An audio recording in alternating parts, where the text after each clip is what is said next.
Then Joshua summoned the Reubenites, the Gadites, and the half-tribe of Manasseh, and said to them, You have observed all that Moses the servant of the Lord commanded you, and you have obeyed me in all that I have commanded you. You have not forsaken your kindred these many days down to this day, but have been careful to keep the charge of the Lord your God. And now the Lord your God has given rest to your kindred, as he promised them. Therefore turn and go to your tents in the land where your possession lies, which Moses the servant of the Lord gave you on the other side of the Jordan. Take good care to observe the commandment and instruction that Moses the servant of the Lord commanded you, to love the Lord your God, to walk in all his ways, to keep his commandments, and to hold fast to him, and to serve him with all your heart and with all your soul. So Joshua blessed them and sent them away,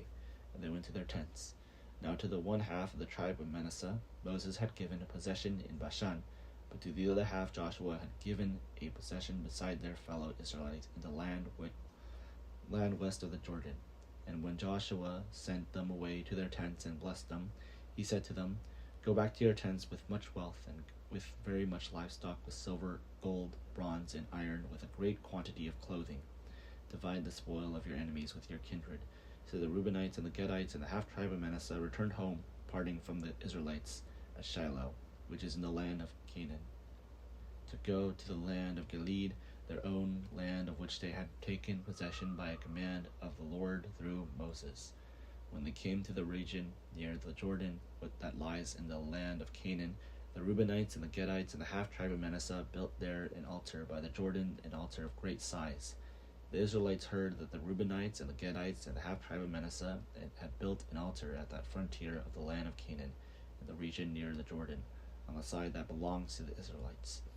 When the people of Israel heard of it, the whole assembly of the Israelites gathered at Shiloh to make war against them. Then the Israelites sent the priest of Phinehas,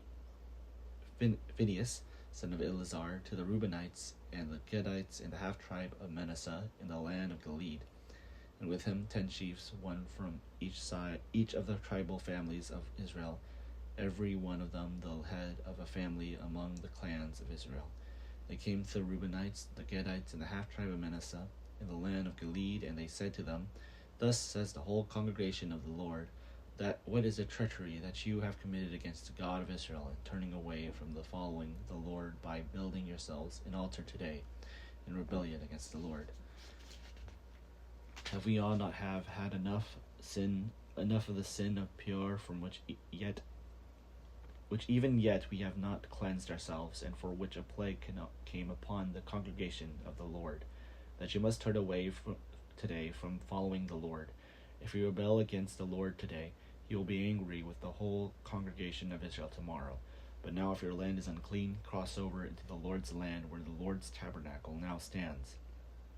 and take for yourselves a possession among us. Only do not rebel against the Lord, or rebel against us, by building yourselves an altar, other than the altar of the Lord our God. Did not Achan son of Zerah break faith in the matter of the devoted things, and wrath fell upon the congregation of Israel? And he did not perish alone for his iniquity.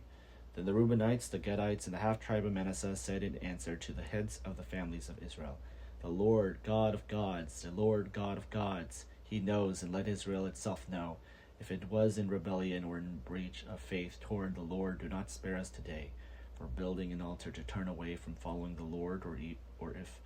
we did so to offer burnt offerings or grain offerings or offerings of well-being on it, may the Lord himself take vengeance. No, we did it from fear that in time to come your children might say to our children, What have you to do with the Lord, the God of Israel? For the Lord has made the Jordan a boundary between us and you. You Reubenites and Gadites, you have no portion in the Lord, so your children might make our children cease to worship the Lord. Therefore we said, Let us now build an altar, not for burnt offering, nor for sacrifice, but to be a witness between us and you, and between the generations after us, that we do perform the service of the Lord in his presence with our burnt offerings, and sacrifices, and offerings of well-being, so that your children may never say to our children in the time to come, You have no portion in the Lord. And we thought, if this should be said to us or to our descendants in time to come, we could say, Look at this copy of the altar of the Lord, which our ancestor made, not for burnt offerings nor for sacrifice, but to be a witness between us and you. Far be it from us that we should rebel against the Lord and turn away this day from following the Lord by building an altar for burnt offering, grain offering, or sacrifice, other than the altar of the Lord our God that stands before his tabernacle. When the priest Phinehas and the chiefs of the congregation, the heads of the families of Israel who were with him, heard the words that the Reubenites and the Gadites and the Manassites spoke, they were satisfied. The priest Phinehas, son of Eleazar, said to the Reubenites and the Gadites and the Manassites, "Today we know that the Lord is among us,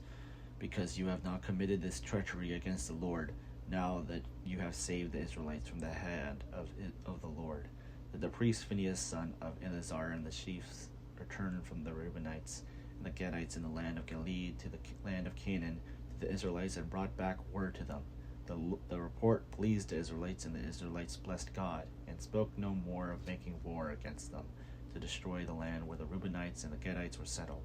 The Reubenites and the Gadites called the altar witness, for it said, "It is a witness between us that the Lord is God."